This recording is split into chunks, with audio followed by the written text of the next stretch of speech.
since these guys on TV, they making this crazy amount of money, but it's never like that. It never was like that. So when I fought Ricky Burns in Scotland and won my first title, I come back home and I got to fight Gamboa. I'm thinking they're going to pay me like $1 million. Yeah. Nah. So I'm like, what? You know, I just fought this dude. I just went over there. And You remember what the purse was? It was like 500,000. For champion? Yeah. So I was just like, okay. You know, because that's the type of person that I am. I believe in myself. I am very sorry for Terence's actions. His actions led to the WBC decide something. Terence Crawford has just done something no fighter has ever even come close to attempting. He stood up to the strongest, most feared organization in professional boxing, and he's battling them in a courtroom instead of a ring. Crawford has filed a massive $50 million lawsuit against the WBC, charging them with corruption, favoritism, and squeezing fighters financially. This is the same council that once placed a world title around his waist. The same group that helped elevate his career. Now they've become his direct target. Mauricio, you know, got a lot to say about me not paying him $300,000 plus another $100K something for sanction fees, right? Then he gonna tell me I ain't even apologize? Like, who the fuck you think I am? Everything began the moment Crawford refused to pay the sanctioning fees connected to his championship defenses.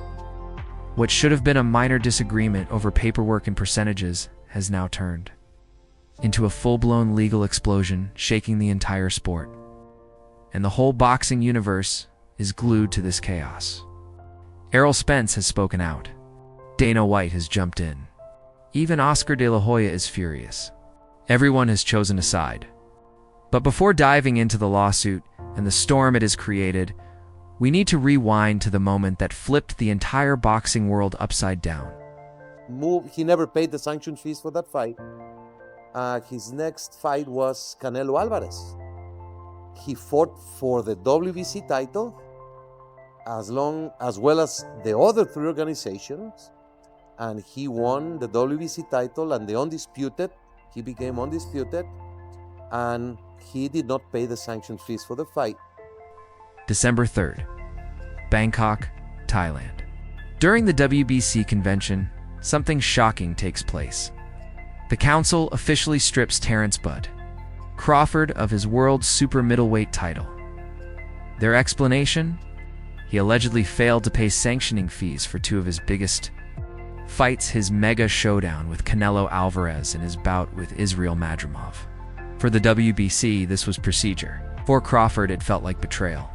And only hours later, he unleashed an explosive 8-minute video online that instantly took over the internet. Boy, you better slap your fucking self. Ain't paying your ass shit. Fuck you talking about pay $300,000. What makes you so motherfucking better than any other sanctioned body, huh? His words were unforgiving. He called out the WBC directly. You have that green belt, but the real belt is the ring belt, and that one is free. You expect me to pay more than the other sanctioning bodies? Keep the belt. It's nothing but a trophy. This wasn't a simple outburst. This was a declaration of rebellion. A fighter refusing to bow to a system he felt was exploiting him. Answer that question. What makes you better than the WBO, the IBF, or the WBA? Everybody accepted what I was giving them. But you, the WBC, think that you better than everybody, don't you? So since you, the WBC, and you got the fucking green belt, which don't mean fucking shit, fucking real belt is the ring belt, which is free, motherfucker. Crawford had just publicly dismissed one of the most influential governing bodies in boxing, labeling their belt meaningless. Fans celebrated the honesty, but the WBC wasn't going to let the situation slide. WBC President Mauricio Sulaiman quickly stepped forward to take control of the story. He called the situation very unfortunate, but insisted their decision was justified. Crawford chose not to follow the rules. There was no alternative, he said. Sulaiman claimed the fees Crawford refused to pay were small and that almost all of the money would have gone to the Jose Sulaiman Boxers Fund, a charity for retired fighters. And which is unfortunate. Most of that money was allotted. It was going to go to the Jose Sulaiman Boxers Fund, which helps so many fighters around the world. But it's unfortunate that it will carry on this as a money matter, which is not. He continued defending the organization. People think it's a flat 3% on huge events, but that's not how it works. Fees are adjusted. Out of a $300,000 fee, $225,000 goes to the fund, and only $75,000 is used to pay staff. He emphasized that every dollar entering the WBC goes back into the sport and insisted that the organization cares only about fighters. But instead of calming the controversy, his explanation ignited even more suspicion. Many around the sport questioned the truth. With extravagant conventions, luxury dinners, and financial secrecy, fighters began asking a simple question: where's the money really going? And this is when Crawford's longtime rival decided to speak up. I mean, it makes sense, but I mean, I think he should have talked about it, before, because now he's talking about it when he don't need the WBC anymore. And he should have talked about it, way back when I said something, he should have spoke up and said something about it too, so. Errol Spence Jr., a rival known for speaking with clarity, finally addressed the situation, and when he talks, fans pay attention. It makes sense, but he should have said something earlier, Spence commented. Now he's speaking up when he doesn't even need the WBC anymore. His tone was calm, but his message hit deeply. He didn't defend the WBC at all. Instead, he supported Crawford's core complaint: transparency. We deserve to know where the money is going, he added.